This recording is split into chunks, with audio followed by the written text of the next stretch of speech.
প্রথমবারের মতো বাসায় আমি অর্গানিক মেহেদি তৈরি করলাম আর হাতে বেশিক্ষণ যেহেতু দেই নাই আর কিছুক্ষণ সময় দিয়েছিলাম, মাশাল্লাহ তবুও অনেক সুন্দর একটা কালার আসছে। আর হাতের উপরে যেটা দিয়েছি ওইটা কিন্তু আমি রাত্রে সারা রাতের জন্য রেখে দিয়েছিলাম, ওইটা কিন্তু অনেক বেশি গাঢ় হয়েছে। তো সামনে যেহেতু ঈদ আসতেছে তাই ভাবলাম যে দোকান থেকে আর না কিনি, বাসায় আমি তৈরি করি, দেখি পারি কিনা। তো আমি ইদানিং এত বেশি আমার চোখের সামনে আসছে অর্গানিক মেহেদিগুলো, আমি পেজ থেকে অর্ডার দিতে চাইছিলাম, পরে মনে হলো যে না একটু ট্রাই করে দেখি হয় নাকি, সবাই যদি পারে তাহলে আমি কেন পারবো না। শুধু কি রান্না বান্না করলেই হবে, নিজেকেও তো একটু সাজসজ্জ করতে হবে। তো আমি তামান্না সেহেনা আর্ট এই পেজ থেকে মেহেদি পাউডারটা নিই আর এসেনশিয়াল অয়েলটা নিই।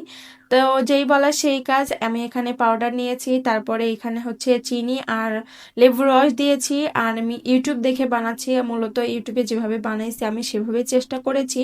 জানি না কালার কেমন হবে, কি আমার আদৌ কিন্তু তখন মানে কোনো জ্ঞান নাই যে আসলে কেমন হবে, আমি ভাবতেও পারিনি। তো এইখানে আমি হচ্ছে সব কিছু দেওয়ার পরে আমি একদম সারা রাতের জন্য রেখে দিয়েছিলাম।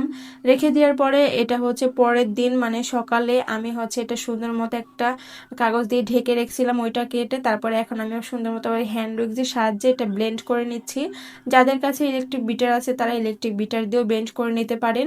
তো আমার কাছে যেহেতু ছিল না আমি এভাবে করে নিয়েছি, তারপরে আমি র্যাপিংটা করে নিয়েছি, মানে আমার কাছেও বলতে পারেন ফাঁকিবাজিভাবে করেছি। আমার মেয়ে একটু ঝামেলা করে, এই কারণে আমি ওইভাবে পুরোপুরি দেখাইতে পারিনি।